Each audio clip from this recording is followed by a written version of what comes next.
On April 11, 2025, a Louisiana immigration judge ruled that Mahmoud Khalil, a legal permanent resident of the United States, was deportable. Khalil, a graduate of Columbia University, was shocked. He had lived in the U.S. for years. He was married to a U.S. citizen. Now, he was facing deportation. The judge's ruling was based on a memo from Secretary of State Marco Rubio. This memo alleged that Khalil's beliefs, statements, or associations were a threat to U.S. foreign policy interests. Khalil's deportation case is deeply concerning. The government has provided no evidence of criminal wrongdoing. Instead, they are targeting him for his political speech. Khalil is a vocal critic of Israel's policies towards Palestinians. He has participated in protests against the Israeli government. The government is using his activism as a pretext for silencing him. This case raises serious First Amendment concerns. The right to free speech is fundamental to American democracy.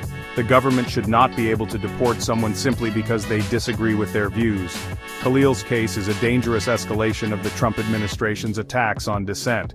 Khalil's case is still ongoing. He is appealing the judge's ruling. His lawyers argue that the government is violating his constitutional rights.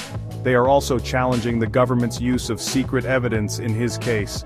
The outcome of Khalil's case will have major implications for free speech in the United States. The U.S. government, specifically the Department of Homeland Security, moved to deport Khalil based on a memo from Secretary of State Marco Rubio.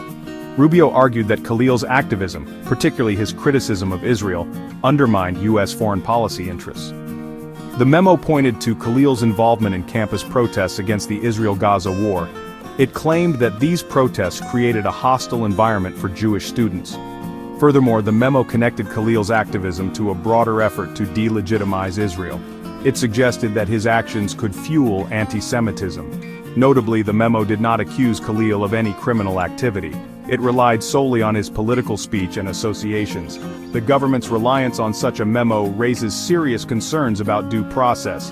Khalil and his legal team have argued that the memo lacks specific evidence and relies on guilt by association. They have challenged the government's use of this memo as the primary basis for deportation. The judge's decision to deport Khalil despite these concerns has fueled alarm among free speech advocates.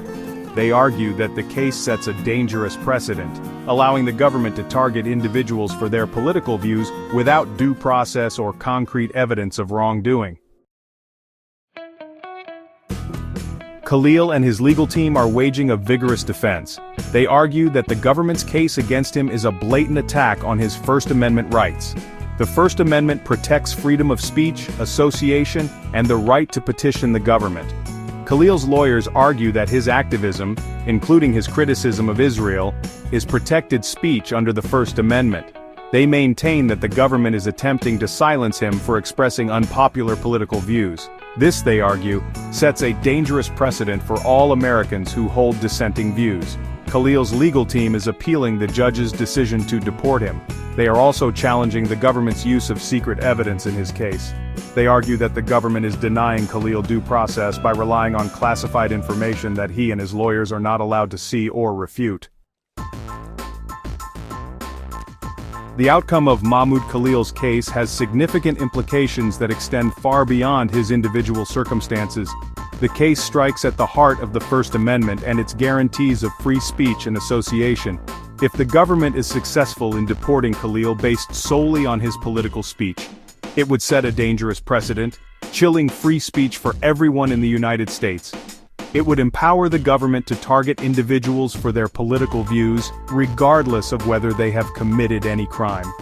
This case also raises concerns about the government's use of immigration law to suppress dissent. The Trump administration has increasingly used immigration enforcement as a tool to target activists, journalists, and others who criticize its policies. This case is a stark reminder of the fragility of free speech rights and the need to defend them vigorously.